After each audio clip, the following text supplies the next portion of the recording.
இளைஞர்களை உங்களுக்கு காலையில் 5 மணிக்கு 2 சாய்ஸ் இருக்கு. ஒன்று காலையில் எந்திக்கலாம், இல்லாட்டி தொடர்ந்து தூங்கலாம். காலையில் 5 மணிக்கு எந்திரிச்சிட்டிங்கனாலும் 2 சாய்ஸ் இருக்கு. மறுபடியும் படுத்து தூங்கலாம், இல்லைன்னா நேற்றுக்கு கண்ட கனவு அதை நனவாக்குறதுக்கு செயலில் இறங்கலாம்.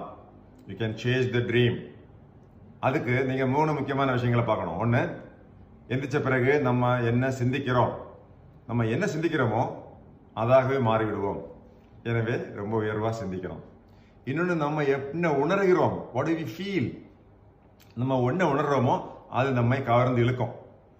இப்போ மவுண்ட் எவரெஸ்ட்டில் போய் ஏறணும் அப்படின்னு நீங்கள் ஃபீல் பண்ணீங்கன்னா அந்த மவுண்ட் எவரெஸ்டே உங்களை அழைச்சிட்டு போவோம், உங்களை கவர்ந்து இழுக்கும்.